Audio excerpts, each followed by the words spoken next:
Welcome back to Off the Thread Reds, where a group chat of above average Reds fans overreact, overanalyze, and somehow keep coming back for more. We're going to break down what's happening with the Reds and react in real time to the highs and lows of being a Cincinnati Reds fan.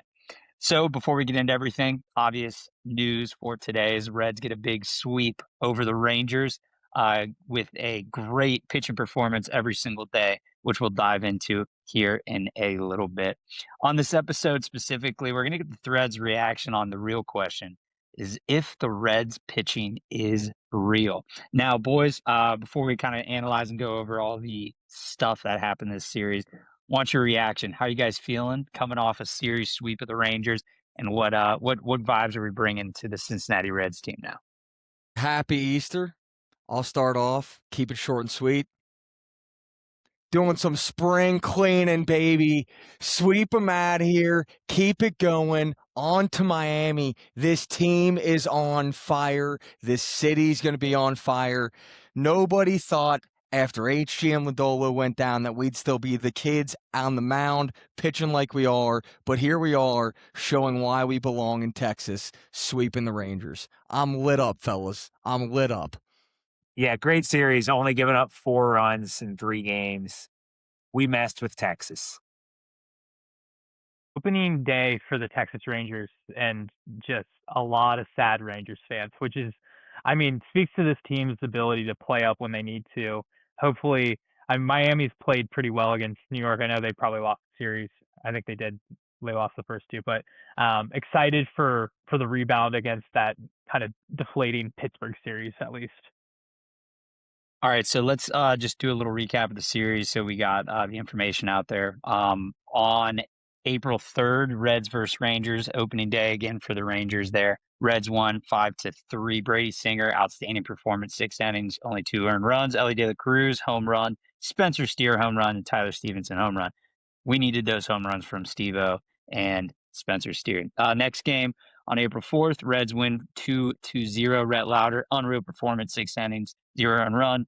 Ashcraft, Santiago Bacan, which I feel like we're going to be saying a lot this year, 3 innings, no earned runs, 3 Ks, and Elly and Sal getting RBIs both. And the last game we got, which was today, Happy Easter again, Chase Burns coming out and shoving 6 innings, only 1 earned run with 9 Ks. Elly De La Cruz showing his full potential, which I'm loving.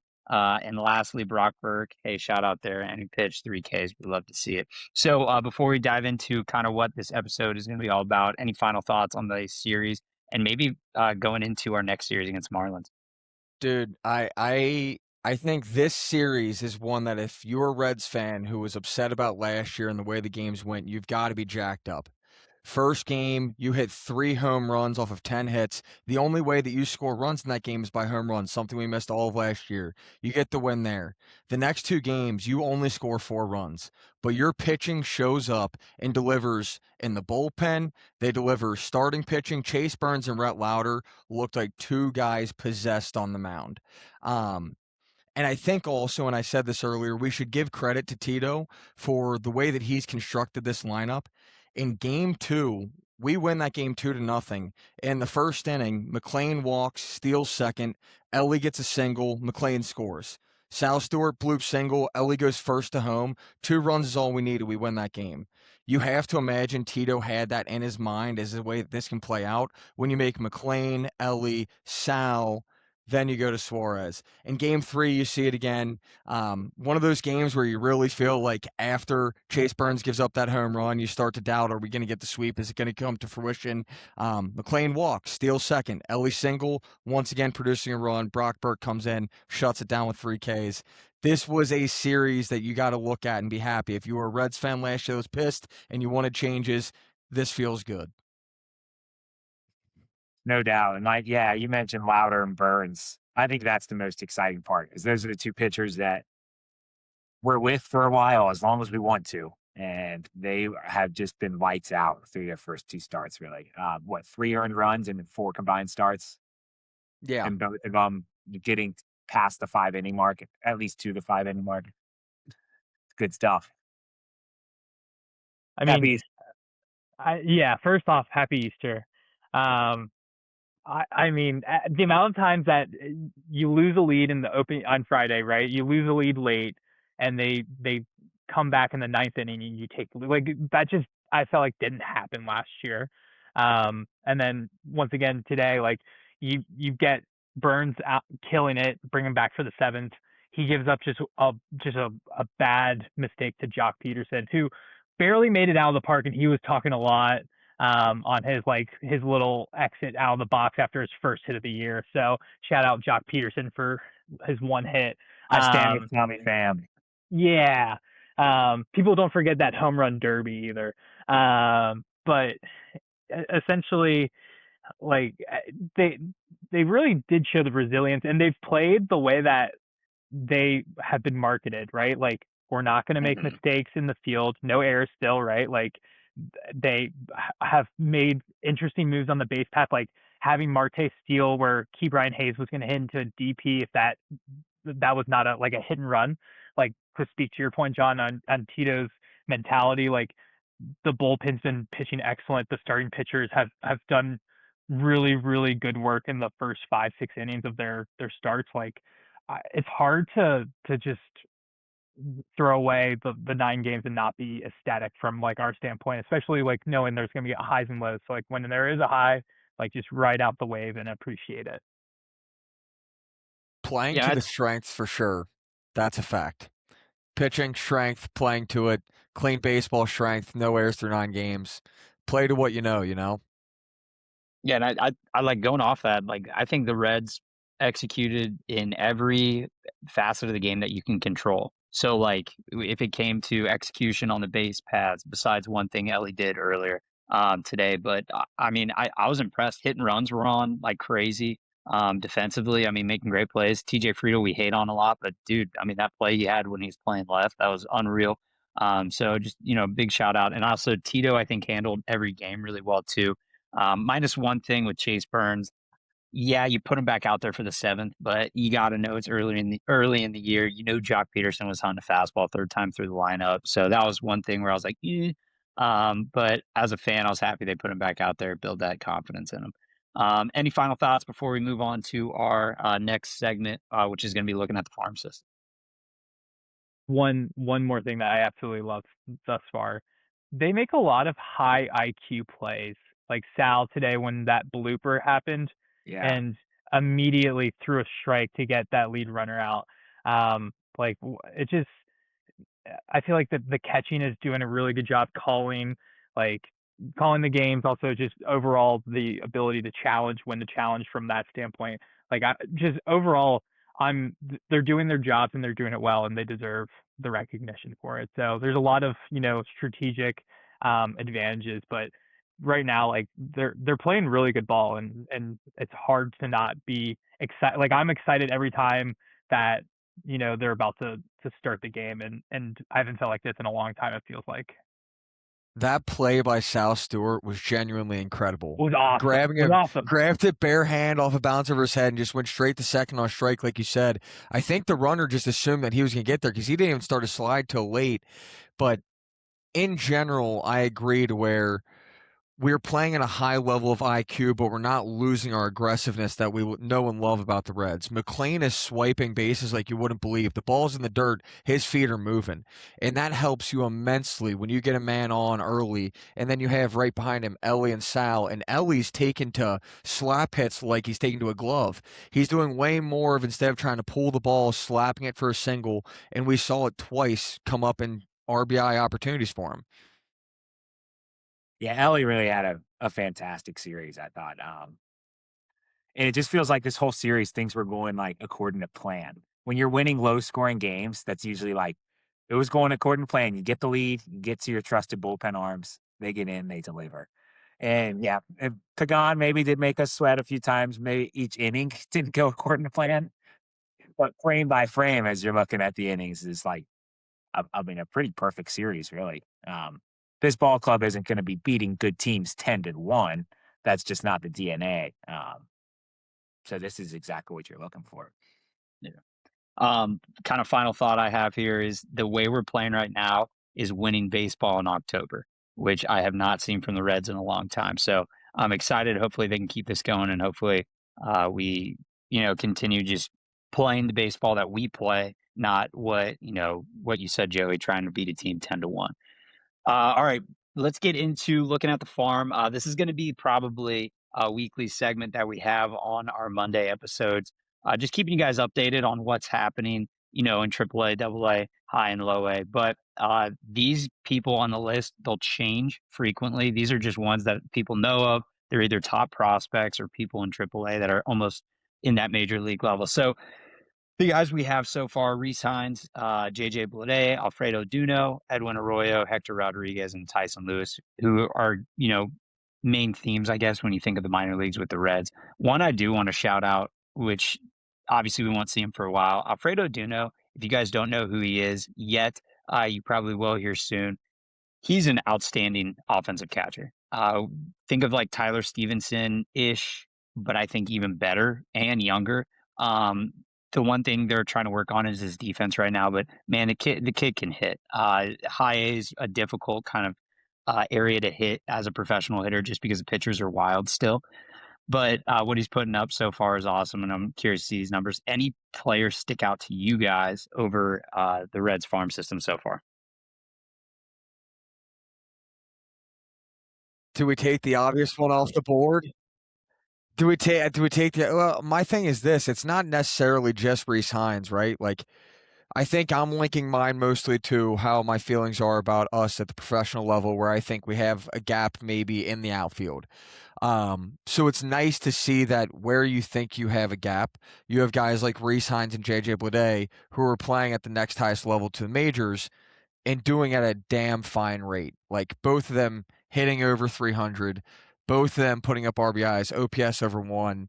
Like, they're playing well. They're both plus defenders over some on our starting squad right now in the majors. So to me, those two names stand out, but I did watch Alfredo Duno's highlights in Dayton this past week, just because he's been a guy that I've been excited to see now that we can actually stream his games in Dayton. First at bat, looked so professional. 4-pitch walk, didn't get greedy, didn't go for anything. Has a double later in the game that was a rocket off the left field wall. Just think that he's going to be someone who you can watch out for. I don't think he's going to sniff the majors this year, but to say that he won't find himself possibly working all the way up to AAA, I don't doubt it. Yeah, I mean, I'd say Hines and Bleday definitely are the most exciting and enticing to put on your MLB ball club, because I feel like either one of them, if they came up and were starting in a day, I wouldn't even really expect them to be in the bottom third of the lineup. I don't feel like they would need to be. Like they could carry their weight in the 6th spot, or I don't know. I mean, Suarez is hitting fence, probably not getting higher than that. Edwin Arroyo, I mean, it's good to see him producing. I feel like his only way on the roster this year is through injury, but if either middle infielder gets injured, then he's starting probably the next day. So yeah, I mean, good numbers to see from your farm.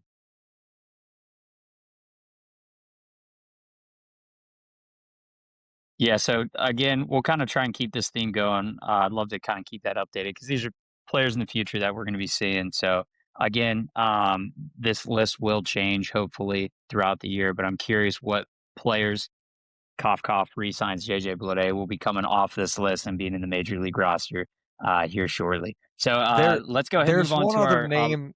There's one other name that we have to shout out. We discussed him earlier in the year, and just want to give a progress report. Rec specs haven't helped our guy out as much as we thought it would. He's only currently hitting 219. He does have a pair of homers, so he is hitting the long ball, but the rec specs aren't delivering what we thought they would be. So I feel like even though he's not on the list, our fans would want an update on CES, how he's doing down there. His vision might be getting a little bit better, but we're still waiting for the results. Love the update. Hey, let's do a CES tracker throughout the weeks and just see kind of where he's at. Maybe he can get over that 220 line. I mean, if he's hitting 40 bombs in 220, that's a major league player. All right, let's go ahead and talk about Lodolo's injury really quick before we talk about pitching. Nick Lodolo, sad news, 40 pitches into a planned 60 to 60. That should say 5-pitch count outing. He had to stop throwing with 2 outs in the 3rd inning. He got another blister on his left index finger. Short-term plan for Lodolo, I think, is very obvious. This was just what was written in an article, is that he's going to rest for a couple of days before resuming playing catch. Now, this is just frustrating as a fan. You guys probably have more details about like, why or when did this happen or different things, but Nick Lodolo, man, you got to stay healthy. You got to be out there. He's our second best pitcher in our rotation when he's healthy. So, any thoughts before we got kind of turn the table into some positives? I mean, what do you even say at this point? I mean, he just gets a blister anytime he picks up a baseball, and that's his job. He gets paid millions to throw a baseball, and he can't do it without getting a blister. I mean, it's crazy. I saw him today. It looked like he was throwing with like maybe a ball that didn't have any laces. It was like a yellow ball. Okay. Maybe it was from a prior day. They showed it on the broadcast, him tossing around some yellow ball. But yeah, I don't know. Hope he gets better. It's certainly tough, the blisters, and it's definitely sad. I mean, he's in Daytona, Florida with the Tortugas, not necessarily the first place I'd put someone who sweats a ton and doesn't need to develop another blister when trying to pitch, but I get it, At the same time, I'll roll my thoughts a little bit into what I will say also with the Reds pitching being real. I want him to take his time. The Reds are a better team with a healthy Lodolo. I don't want him to rush any of this process. I think what we've seen from our starting five so far, they can hold water for him to take the time he needs to get healthy. We are all rooting for him, but as a fan, you have to be a little bit just upset about the way things have trended with him and his blisters. Yeah, just hope he gets better. Maybe put him in Dayton where it's 40 degrees. Do you think that was the mistake? They thought that it was Dayton and they sent him to Florida on accident. It's a casual mess up. Like whoops, Daytona. You said Daytona. I have more I'm not gonna lie, I concern. had to look up what the Tortugas were to be honest. Just like the mascot or where they are. Yeah, I mean, what are they? Like turtles? Yeah, they're turtles. Yeah, turtles. Yeah, they're turtles. My issue is he comes back, right? What's stopping him from doing this all over again? Like I want him back too. Like every Reds fan wants him back, but like what is the long-term plan that like we can get behind and make sure that he's not just here for a start, or if he starts in second inning he comes out and disrupts the flow again, right? Like what is the plan of attack is kind of where I want to make sure we're covered as well. See, that's what makes me nervous is because the most recent interview with him was that neither him nor the pitching staff want to change his grip because that's what makes him special and that's what makes his pitch the lethal pitch that he has with his curveball and his slider is the grip that he's using and how aggressive he uses it. So to hear that they don't want to change that, and it's been a consistent issue for 3 years now with 4 IL stints, it does make it a little bit nerve-wracking. If he comes back, what's to say that he won't disrupt the flow, and then we have to figure out a game plan if he goes back on the IL. I don't know. Just hoping that it doesn't happen again, hoping that it does come back sooner rather than later. Lodolo makes this team better. It'll be fun to see what happens when he does return. Do you just trade him to a team with a dome? Say, like, That's just not take a him bad on. idea. Low humidity. Only pitch home games. Pitch Only home home games. No, I think we're all don't even travel. You don't want to get a blister carrying that money. He's just walking around with gloves. All right. So, I think we're all on the same page. A healthy Lodolo makes this team 10 times better. But let's get into the positives from this weekend series, which is all about the Reds pitching. I mean, our offense underperformed. I think we can all agree with that. I think the first day, we had 3 good swings where we had 3 home runs lead off of it. But as a whole, our team is better when our defense and our pitching is going. And I think it's going really well right now. So Reds pitching, just to recap, over the course of the 3 games against the Rangers, we only gave up 4 runs. Now, I'm going to be very, very honest with you guys. Rangers have a really good lineup. They're just maybe not all on the same page right now. It's early in the season. But our pitching was great. Bullpen, starting pitching. We had, Lauder and Burns, who are, younger guys coming out of nowhere and doing their thing. I'd love to hear your guys' reaction with Reds pitching specifically and kind of, what this could mean for the Reds here in the future. I've never had a doubt about the starting pitching. I'll say I'll start there. Most of my doubts come from the bullpen. 1 earned run from the bullpen. Graham Ashcraft. And arguably, the hits that he gave up, one of them was not on a bad pitch, just better hitting. So to see that and to see Tony Santillan looked utterly dominant in his 2 outings. Pagan not as dominant, like we had said and Joey said. He makes us sweat. However, he got the job done in a situation that he could have easily busted and broken. Sam Moll comes in, 2 outings, 0 earned runs. Brock Burke comes in, shuts down the 9th today for the sweep with 3 Ks. It's that kind of dominance that if you're looking at our starting pitching, even without Hunter Green and Lodolo, and you can even count on some of our bullpen guys to be this versions of themselves, you're talking about playoffs immediately, and you're talking about a team that's going to play in October. So to me, that's why this weekend was important. You got to see the final product of what we were building and what Tito had in mind when he built this team. Yeah, I mean, you really can't say enough good things about the pitching when we're sitting here loving on the Reds, really in a great mood at 6-3, and we've scored the least runs in the majors. That's that means you got a 100%. pretty good pitching Yeah. staff. Did not know that stat. That is very, very alarming. All right, offense. Let's figure it out. But JJ Bleday resigns. we've allowed the third least, and that's with a couple, a bad Williamson outing is carrying a lot of that too. Yeah. So I guess like big thing is before we get into our thread reaction is like our pitching is going to be what's going to make this team, great or not great or anything like that. I do want to talk about one thing with Brandon Williamson, Joey just kind of brought up is like what his role is going to be. Obviously, Lodolo is now pushed back even more. So, I mean, Brandon Williamson, he's going to have to throw. He's going to have to fill innings in. But what does it look like when he is maybe done? Maybe he doesn't have another good outing for the next 2. What's our idea with him? I have a hot take really quick before we get into any of this. I think they need to send him back to AAA. If he doesn't have a good outing, I don't even think putting him in the bullpen is going to help this team out.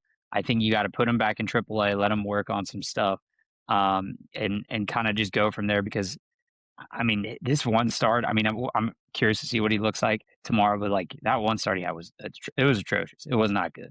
But what are your guys' thoughts on that? I mean, he was B. Will's first time on a competitive field since 2024 also. Yeah. So I'm going to give him tiny bit of grace, but I also get the point if it doesn't alleviate and it continues and prolongs for the next couple, 1 or 2 starts, and we have Lodolo back, absolutely I'd be open to having B. Will go down, keeping Franco up, especially just because I would like to see B. Will get consistent starts.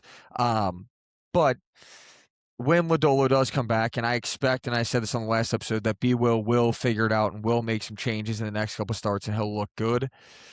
I think it's going to be an interesting question because I lean back on, do you want B. Will to get more consistent starts for his actual position of a starting pitcher, or do you want to try and make that transition and send down Franco, who's kind of proved since he's been up here that he's done a good job at what we brought him up to do for multiple 2-inning stretches in games, 3-inning stretches in games? It's an interesting question.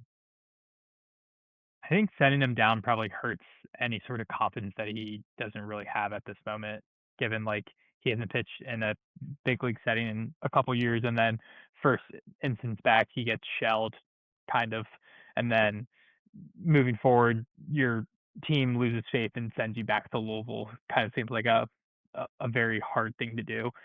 I think you just have to be patient and just hope that he kind of starts. If he shows signs of improvement, which is all you can ask for, I think you just got to ride it out and see what's best long term. I mean, I'm with John. I do think he's going to look better. I'm giving him grace for that first start, especially too. But I get if it's 3 of them and he doesn't give you opportunities to win any of the ball games, then yeah, as soon as Lodolo is back, then you probably send him down, let him get more reps. I'll take it a step further. When Lodolo and HG get back, if Rhett Lauder and Chase Burns continue to do what they are doing currently, that's when it makes it's a great problem to have, but that's when things are going to get real interesting. Yeah, how are you going to make moves around that? Nick Martinez. I was gonna kind of bring up that option of like currently if you look at Brady Singer, to me, I'm almost more concerned about Brady Singer than I am about Williamson. I understand Brady Singer has given you 2 outings of 2 earned run and 3 earned run ball, But the hits that are coming off the bat, the defense is having to make outstanding plays for it to not be 4 or 5 run outings. And he's got a lot of balls that are exit velo over 90, 95 miles per hour. And those at Great American Ballpark aren't staying in like they are down in Texas.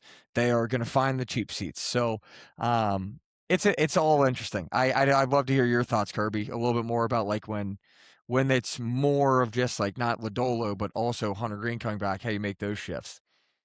Yeah, I think personally, Brady Singer stays in the rotation because he's a workhorse. You know, you're going to get 6 innings out of him and he can save a bullpen. I think Chase Burns is the first one going into the bullpen. So say we have a healthy Lodolo, Singer, Louder, and I'm missing Hunter Green, right? And all those guys are healthy. I think Chase Burns is the one person that has to go just because of either stuff, how they want to use him, how they want to control his pitch count, all that different stuff. Now I sound like an idiot today because he pitched like one of the best games we've seen as a Red this season. So like obviously apples to oranges right now, but I think if you get into July and everybody's back and healthy, I think Chase Burns is the one you put in the bullpen. But who knows? I mean, there's going to be another injury. Someone's going to get hurt. So hopefully you just kind of hope for the best. And if Chase Burns goes to the bullpen, that's a really good sign for a starting rotation. But again, I don't know. I don't know. It'll be interesting to kind of see. If he's pitching 6 innings and touching 9 to 10 strikeouts, this fan base is going to be very, very mad that he gets sent to the bullpen. And I know it's for his long-term like growth technically, and I don't necessarily agree with it because I want to win now and I don't want to win later because you never know what later looks like. But I don't know. I have a feeling they're going to do that where it's like, good news, we have Hunter Green back. Bad news, we're shutting down Chase Burns, or we're moving to the bullpen and keeping his innings and pitches to a minimal for the next X amount of weeks until we get closer to end of season and hopefully playoffs. But I know I will be extremely mad in that situation. I'm with you. I yeah. want Burns starting because you said today I was want to maybe pitch. the best start. I mean, then the Reds' second best start this year was Burns' other one. Yeah, He's been lights out.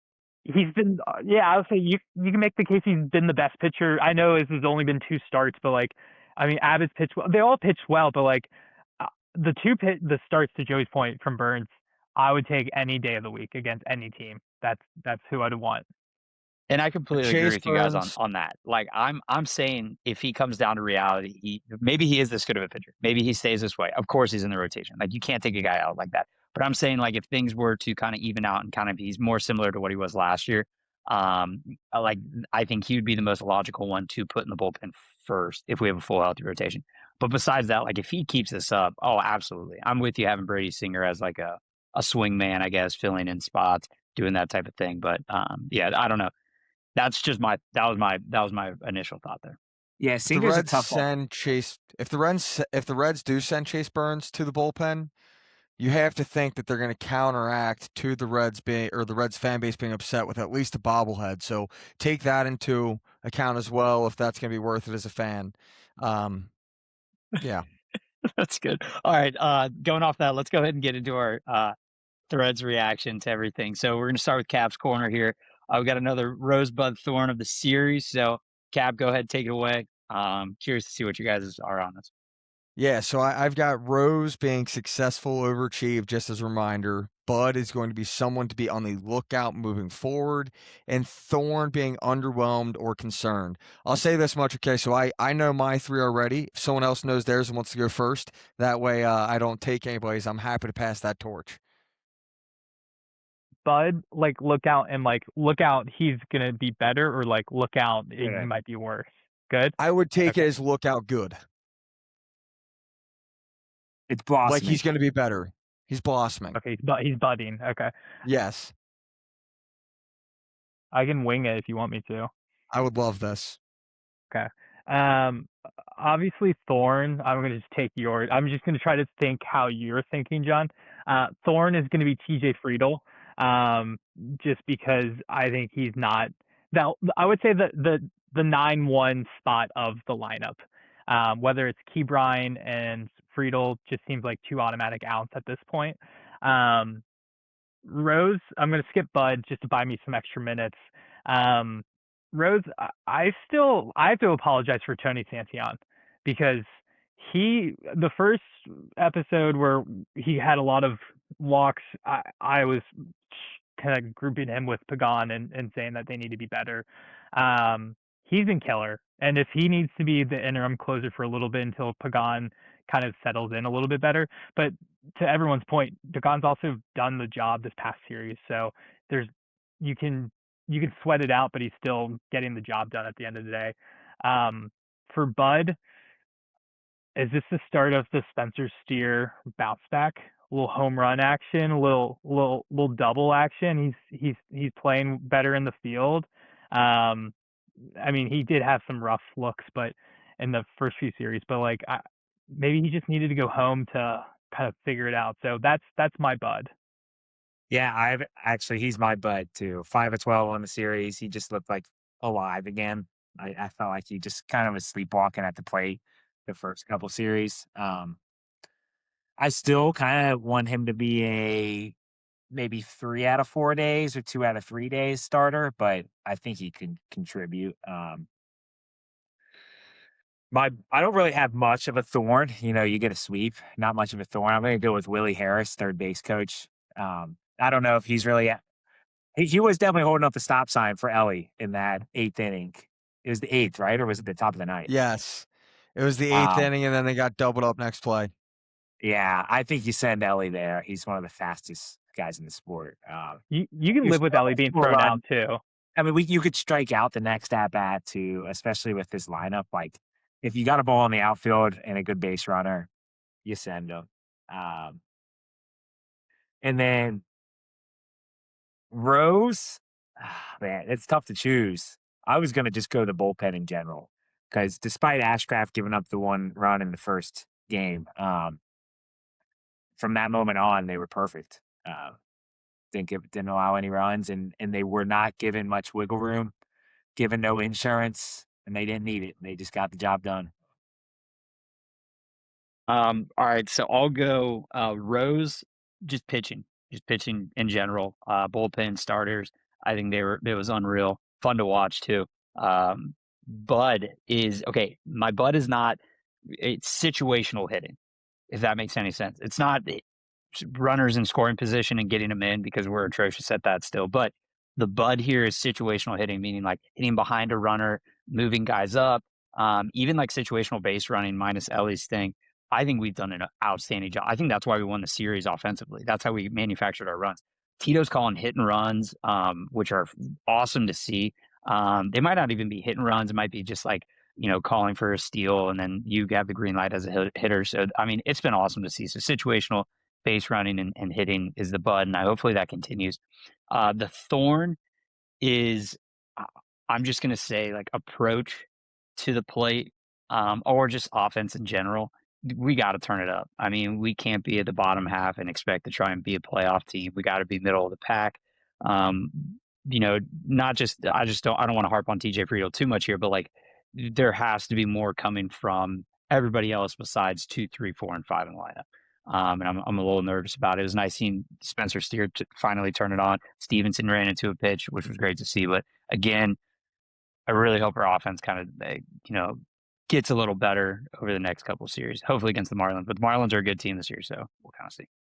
So, John, the Roses have been Santillan, then bullpen pitching, and then just pitching in general. So your Rose can just be the Reds. Yeah.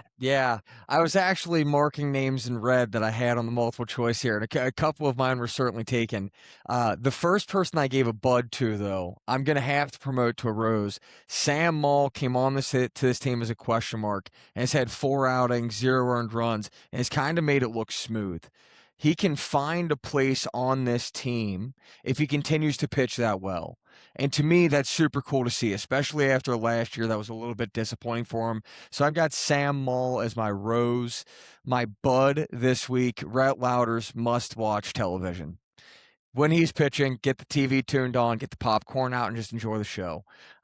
He doesn't have that same strikeout dominance that Chase Burns has, but the way that he pitches is methodical. His pitches, the where he's placing them, his communication to catcher, everything is so well done for a guy who's still under 15 starts in the MLB in his entire career, maybe even under 10. I can't ballpark it off my head how many random ones he's had, but he's got to be in that bud position. Thorne, honestly, I don't necessarily have to just pick on TJ Friedl. I think you could extend it out to a lot of our outfield, truthfully, especially when you have guys like Rhys Hines and JJ Bleday chomping on the heels. I know Will Benson, for instance, he went 2 for 2 today, and he has his batting average up to 235. Where are the home runs? Where's the RBIs? Where's the power hitting that I need from other people? Like Spencer Steer had a breakout weekend this weekend. But TJ Friedl, Dane Myers, and I'm pretty sure Will Benson and Marte didn't have a single RBI, and not even really meaningful at bats during the weekend. And when they did, it was kind of squandered. So to me, my thorn, I guess you could make it just the Reds outfield currently for me. I'm just still trying to figure out how long you give some of these players that aren't producing when you have what you have going on in AAA.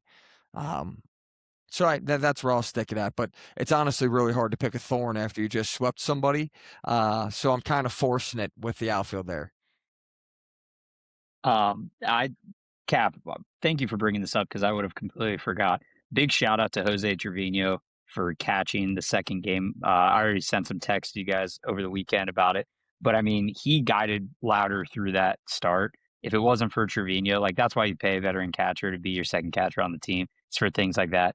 I mean, just seeing those two work together through 6 innings and get through it. I mean, that was awesome. Like if you watch the post game interview with Rhett Louder, he was like happy about the start, but frustrated because he didn't have his stuff, but was able to like get through it. I think that's a huge testament to Jose Trevino and everything that he was able to do there.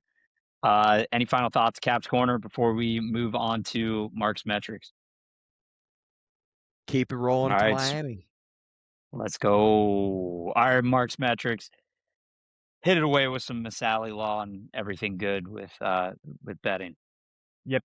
Promo code OTT Reds at checkout with Masali Law. If we get next customer, Masali Law said that they will sponsor us officially with a paid agreement. So all you threadheads out there, make sure you go get your will, estate, trust, whatever you need. 3 things might make this a 4th thing. Just talking through it logically with you all. Also, please note, this is not me betting on this. This is to create conversation amongst the homies. So 3 bets and then a 4th that just popped in my head. But first one, single, UConn to win the Natty, kiss of death, Michigan, congratulations on the ring. But plus 240, Dan Hurley, UConn, they can beat anybody. They're a juggernaut. Joey, as a basketball enthusiast, back me up here. I mean, I like UConn. I'm kind of mad at you for putting them on here because I've been riding them all tournament. I could do Michigan, but that's just kind of not fun. Yeah, but Dan Hurley, I just think is the best coach in the sport. Really, his offense is complex, and once he gets out of the Big East, they just dominate. They've lost 6 non-conference games in the last 4 years, and 3 of them were in Maui in a 3-day span. And then one of them was to Florida in the tournament last year, who went on to win the championship. One Kansas, and one against Arizona on a neutral court this year. Like Illinois is a good team, and they held their own. Obviously, they won. They were convincing, and then they let Illinois kind of creep back in, and then they took care of Duke, number 1 seed. Like they can keep up with anyone. Just because they're not a 1 seed doesn't mean they're not capable. No, and I want to see Danny Hurley like picking up a ref and like jumping up and down, putting the ref on his shoulder. Couple headbutts in there. Yeah. Next one, revenge game in Toronto. I just thought this was an interesting storyline rematch of the World Series. Toronto money line versus the Dodgers, plus money when you have Scherzer on the mound. The revenge of the World Series. Kind of a fun little game that will be, I would say, not on my TV because I'll be watching the National Championship or the Reds game, but Just an easy one to talk about. So let's have it. I think I don't know. This is my thought. I think Toronto actually is probably going to pull this one off just because the Dodgers are like one of those teams. They're really good. They're going to make the playoffs. The regular season though, they treat it like the NBA, and I feel like Toronto is going to come in hot. They're going to want to win this. They're going to have more emotion to it. But I mean, Scherzer is going to be intense in his start. I'm curious how he's going to start off. You never know with how old the pitcher is. He could have an outing where he's unreal, or he can have an outing where he's done in four. So I don't know. This is a tough one. I like when the Dodgers lose. So Yeah, uh, Scherzer's getting pretty old. I mean, I think it's kind of like a get right spot for the Blue Jays is probably how you're thinking of it a little bit. 'Cause mhm. the Jays are coming off a 4-game losing streak to the Rockies and the White Sox. So Yeah. I was going to be covering that in the next segment, but they're through a tough spot. I mean, they've played probably the easiest schedule of any team in Mhm. baseball at this point, and they're sitting there 4-5, and you know, reigning AL East or AL champs, and not the start they were looking for. Yeah. Last two real quick. This is a recency bias one. Obviously, this will shift to if they get swept by the Marlins, we will have like the under on their season total. But Reds to be NL Central champions, fourth best odds or second worst best odds, plus 600 just seems like great value if you believe in this team and where they're at and seeing how they've competed in the first nine. Um, Thoughts? I think this pitching alone makes the plus 600 worth it. It's like my entire thoughts. Like, I think it's very much so like anytime you have this pitching, it's what teams look for in October is you can be as cold as you are at the dish, which we've seen. Joey just told us we have the least amount of runs offensively, correct, in the entire MLB, yet we have a winning record. We tied. We're 6-3 with a couple of bad losses, or not bad losses, losses to very good pitching. So like hard for you not to see value in a plus 600 line where right now you're starting off the season pretty hot, your pitching's looking good, and your record's looking good. So I think there's value in the plus 600 to win the NL Central. One more for you guys. Just thought about this on my app right now. Rhett Lauder to be NL Rookie of the Year, plus 4,000. Wow. Ooh, It's a fun thing to have multiple tickets because you can buy Sal Stewart and Rhett Lauder and be happy with either one that hits if it does hit that way. I think Sal Stewart was my first one. I know it was last episode as well, but it was also, I think, my first Marks Metrics. Sal Stewart was like plus 900. I don't know if we have the tape on that one. Mhm. Um, I'm that one also is very interesting because he's second behind Connor Griffin. But if Rhett Lauder, he's pitched twice and he should have 2 wins. Eh, he's 1-0. He obviously needs probably a little bit better strikeout numbers, but like if he can continue this dominance and he doesn't get pulled by the organization due to pitching constraints, uh, it's not bad value. Yeah. I was going to say at that value, like my only actual concern would be will he have his spot still in the rotation or on the team when health comes aboard? Outside of that, you're looking at a guy who has looked pretty good and has only given up 2 earned runs in 2 starts, and like you said, should be 2-0. And I don't see how that should be sitting higher than plus 4,000. I'd like to see some of the names on the list that are above his. I'll have to check it out. Yeah, so Burns isn't on that list anymore, right? He just was out for too Burns long. Not qualified. qualified. Yeah. I mean, Chase Petty is plus 6,000. Overall, though, Connor Griffin's plus 260, Sal Stewart plus 350. Who else is Nolan, plus 6,000 if Chase Petty's? Yeah, dude, that's. Did you see the lean in? You said Chase Pay plus 6,000. I was like, hold yeah, on. yeah. Cam Collier is plus 10,000. He's the only other. Um, yeah, I was gonna say just throwing money away. I mean, Bubba Chandler's plus 2,200. So like maybe they just undervalue the pitcher altogether versus. I mean, Sal Stewart and also Griffin had a really good first series. So like it's hard to not think that they're gonna take away. But JJ Weatherholt. Is he a Cardinal? Cardinals. Yeah. Yeah. Okay.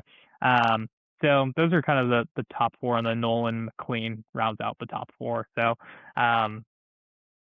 Rhett Lauder though, 4,000, $10, 1,400, and Mason Miller's already down to plus 10,000 for anybody who didn't tail it a week ago, plus 20. So I'd hop on Mark's lines early. The line movement is crazy. All right. Well, Mark. Lodolo's Oh, still go ahead. plus 5,000 for NL Cy Young if we're being crazy. Chase Burns is plus 3,500. Okay, well I'll be quiet. We can keep going, but All right. So couple things. Red Lauder, that's actually I like that one a lot. I mean, if he stays healthy and stays in rotation, but it is gonna be tough because the NL Central is full of young talent.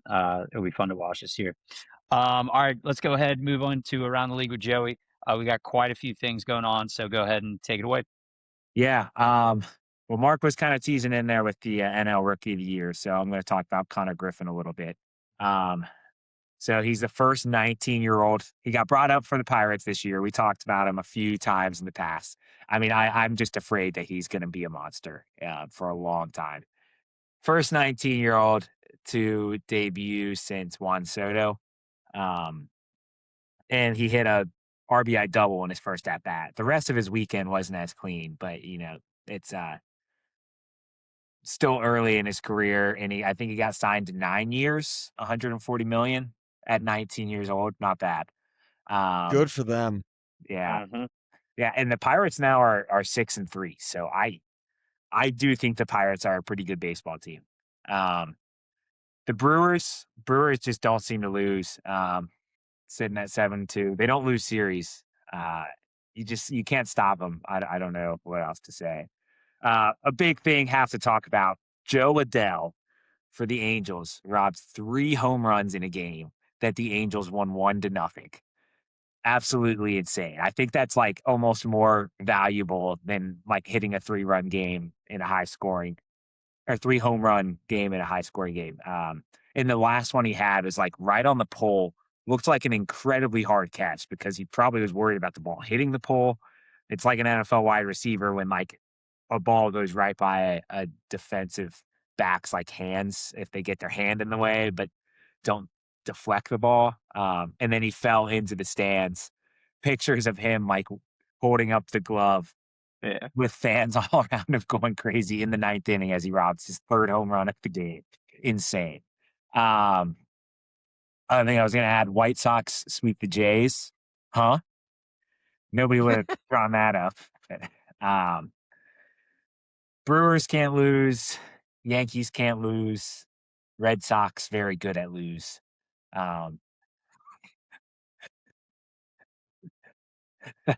That's what I got so far on the AL side. They had the Padres up 4. They were up 4-0 on the Padres today and found a way to lose that game right away. They get the Brewers and Cardinals this week, so we're all Sox fans this week. Beat up on the NL Central a little. And then the other thing I had to add is the NL Central maybe the best division? It's really early, but I think they could be. The Cubs have kind of been underperforming, and there's definitely concerns about their pitching staff. But it does seem like the Brewers and the Pirates are going to be above 500. I think that there's only going to be one team under 500 in the NL Central would be my hot take. I was going to say NL Central and NL East also surprising. I think the NL East will be very competitive just between like Mets, Braves, Phillies, and Marlins. I don't know if it'll be like the best brand of baseball. Like I think the Central will actually compete really good teams, but I think there's going to be a bunch of teams that can compete to win the NL East late in the season. But it's not an overreaction to say that the Brewers are outperforming what everybody thought. The Pirates actually look really good.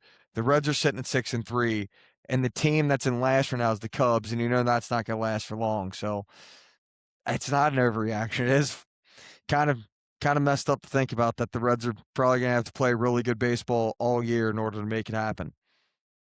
Yeah, I feel like that's just what happens. Once the Reds start playing good ball, everyone else in the division does too. Yep.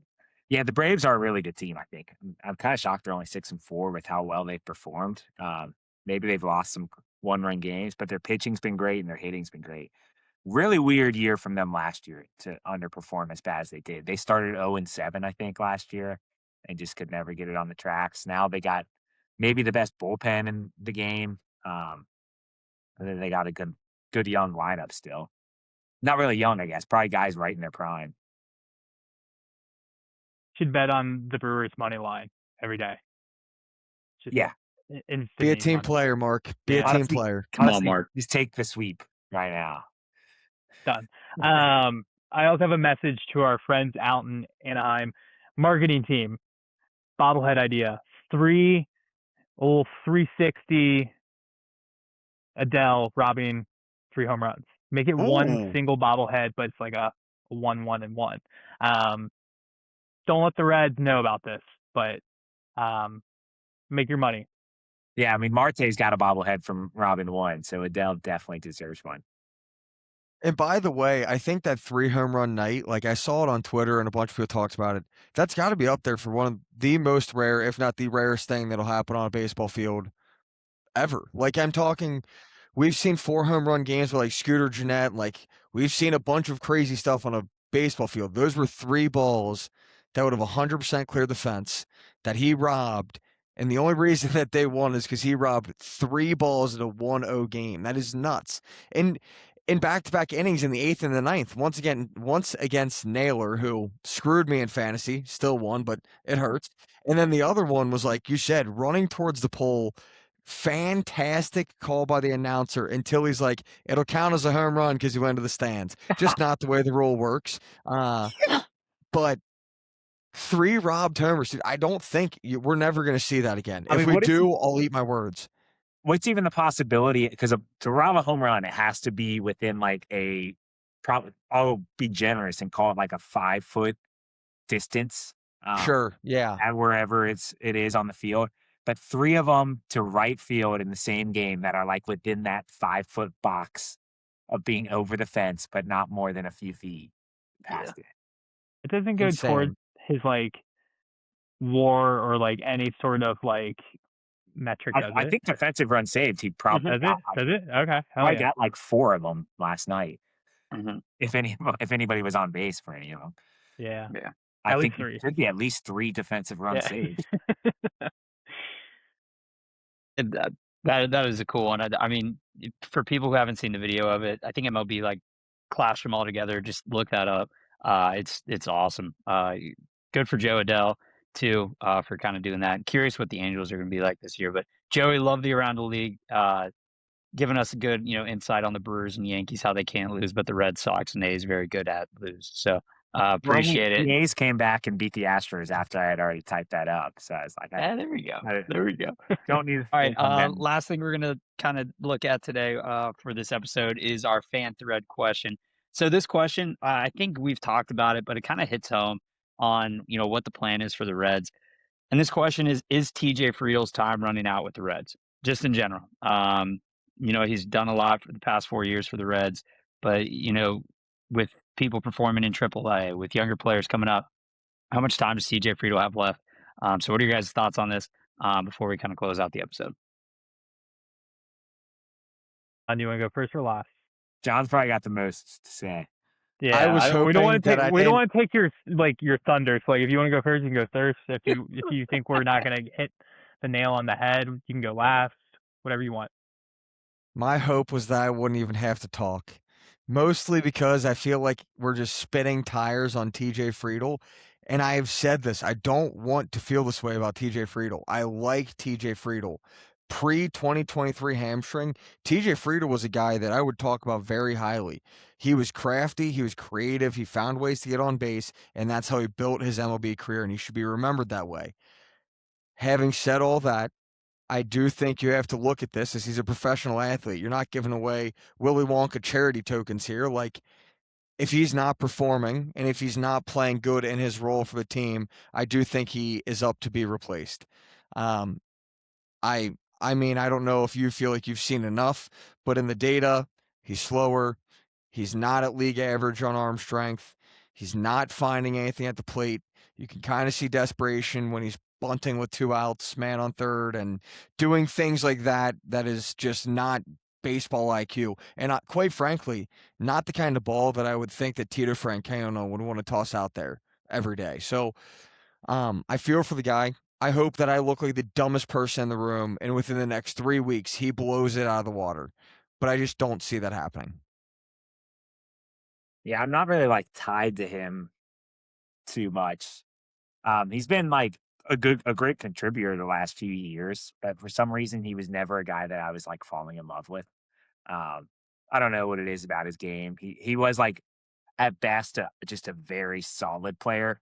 He was never like a total game changer, it feels like. And now it's just when he gets up to the plate, I think best case he might walk. We kind of talked about TJ Friedl, like, like when you have a dog that is about to hit like 14 years old, and he's not the same dog that he used to be. Just like felt like we're just talking about an old pet. Um, I agree 100%. I don't think it's the current outfield not performing in a way where his like the way that he's playing is sticking out more. If left and right field, let's say Marte and Steer were just hitting the cover off the ball, and Friedel's like lack of production was sticking out further, I think he's hiding into the metrics of the whole collective group of the outfielders. But I agree. I always felt like over the last few years, if you needed a big time like hit or a moment, Friedel had that moment. I felt like, and to Joey's point, if he gets up there, I'm kind of hoping he either draws a walk or can somehow slap it the other way. But he doesn't really scare the opponents from an offensive standpoint, and he doesn't bring much from a defensive standpoint. So, like, what do you do? Yeah, well, just kind of close things up. Like, I feel like with TJ Friedl, like he's still giving us stuff out of this team, out of this lineup. It's sad to say, like he kind of blends in well with the lower half of our lineup so far this year, which hopefully changes here soon. But I mean, TJ Friedl in left field, we saw it. Like there was a play at the plate, which should have been a competitive play, which wasn't. There's times, where I feel like Dane Myers is almost overworking that side of the field for plays. So I don't know. I'm curious what they end up doing. I really enjoy TJ Friedl. So like if they find a way for him to contribute to the team in a positive way, I'd love for him to stay. But like, we got players that can contribute in AAA currently. So curious kind of what that is and what we can see. But great fan thread question, and hopefully good things out of TJ Friedl here soon. All right, scoreboard stumper. I gotta shout you out for that backhanded insult of he blends in really well with the Yeah, he does. Yeah, he does. He blends in. He did score released runs. I really like you, TJ. You blend in great with the worst parts about our bad offense. But it's true, the whole offense stinks. So like, yes, the whole offense stinks. You ordered it like a compliment. Yeah. You gotta sell it a little bit. But if the outfield, let's just say like Ellie and Sal Stewart were outfielders, and they were 3 and 4, and they were killing it, he would stand out and be like, he stinks in comparison to the other two. So that's what I was trying to say. Like, yeah, it is actually really funny the way I said it, but because a lot of people aren't doing well, a lot of people aren't thinking about TJ Friedl. Where we're like red sickos, where TJ Friedl sticks out like a sore thumb because of X, Y, and Z, and we know how he's supposed to play. So like that's what I meant by it. But yeah, that's very true, Joey. I kind of like how you caveat on that one. All right, here we go. Fan thread, scoreboard stumper. We got one from John. Go ahead and hit us with it. So this is more of an MLB trivia than it is a scoreboard stumper, and it's something that I remind myself every so often when I see a nuance from Great American Ballpark. So in the MLB, how many MLB fields have their home dugout along the first base line compared to the third base line? How many MLB fields and organizations have their home dugout on the first base line? Are we answering this, or is this for the? You can try. You can definitely try, huh? This is for the thread heads, right? Yeah, this is for the thread heads. So spoil Are we? Yeah, won't- let's wait. Let's wait. We'll connect Yeah, yeah. offline. We'll connect Should we offline. be giving Definitely. them the answers of the previous scoreboard stumper though? I feel like we might have missed that the last couple shifts. We missed the last one that we did. We didn't give it to him. Yeah, we've shouted out all the ones that were correct. Probably, I probably not actually. But I think has anybody Oh. gotten anything correct for us, Kirby? Has anybody No. gotten it correct? I didn't think so. No. Okay. This one's a tough one. I will say, if you don't cheat, but you try and think about MLB stadiums, I'll give you a hint. The reason that this came to my head was because Great American Ballpark, obviously, home dugout is on the first base line. The Rangers is on the third base line. So once I saw that, I was like, well, now I have to know. And I started playing this game in my own head. I got the wrong answer, but I got semi-close, we'll say. I know the Pirates are third base too. That's all I know. I started by division, our division, the Central, and then I moved on to like other ballparks and new. But then it got to a point where I was like, can I remember where the Orioles run after a home run on a highlight I've seen? No, I Yeah. cannot. So I'm guessing. So it's really going to be the sicko fans of baseball are gonna identify themselves here on this one. Yeah, I mean, those who have seen all the ballparks is probably more. Yeah. Because I can only think of Pirates because I was just buying tickets there. Red Sox is the same as the Reds, home team on first at Fenway. I think I've been to other ballparks, but those are the only ones that I can like remember which one. What was our last scoreboard stumper too? It was the opening day one. It was Aaron Harang, Aaron Harang. which starting pitcher has had the most? Yeah, Yeah. it was Aaron Harang. All right, sweet. Let's wrap this episode up. Real quick before we do that, Reds versus Marlins preview. We got a 4-game series stretching from Monday to Thursday. Our starters and their starters. So Monday we got Brandon Williamson facing off against Jansen Junk. That's an awesome name. Tuesday is Andrew Abbott versus Sandy, which will be awesome. I think this is going to be Tuesday's going to be a great game. Wednesday is Brady Singer versus Perez, and then Thursday is Louder versus Meyer. I don't like Meyer because I picked him up in fantasy baseball recently and he did not do well. So a little bummed out about that. But all right, any final thoughts before we wrap this episode up? Yeah. So are we going to not see a fastball tomorrow? I mean, a pitcher with the last name Junk. You should never throw a fastball. Kind of an elite name from I- a pitcher standpoint too, right? Like, Is I he a think lefty cool. as well? I have no. Is Jansen Junk a lefty? Because if so, like lefty Junk would just make too much sense against a team righty. like the Reds. Okay. A righty with the stash. While we're on the Yeah, top of he the Reds does. versus Marlins, the OTT thread Reds would like to congratulate Pete Fairbanks, closer of the Marlins, who will be missing our series as he welcomes in his newborn. So, competitive advantage for the Reds. That is great news. Really happy. Thank you, Pete Thank- Fairbanks. Super happy for you, Pete. Pete, congratulations, brother. Yeah. Mhm. Maybe right. Edwin Diaz can welcome a new baby before the Reds play the Dodgers. And Mason Miller before the Padres. Well, not enough to lower the NL Cy Young. Well, they only missed for like a series for paternity leave. So let's get one off day in there too. yeah. For me, for this series, real quick before we go, the last 4 games that the Marlins played against the White Sox, they won 10-0. They lost 8-2 to Yankees, 9-7 to Yankees, and they won today 7-6. So they have been able to put up some runs. So hopefully the pitching stays hot, and hopefully the bats can find a way to wake up. And I think the Miami Marlins ballpark too always kind of weirds me out with how massive it is. So I always feel like something weird happens. I have no data for that, but I just a feeling. So excited. Hopefully they don't play well against the Marlins in my mind either. So hopefully they split at worst case scenario, and hopefully we can get out with another series win. 3-1 would be awesome. Yeah, I do feel like we underperform against the Marlins a lot. Marlins had an average attendance in their White Sox series last week. So 17 weekday people. games of like 6,550.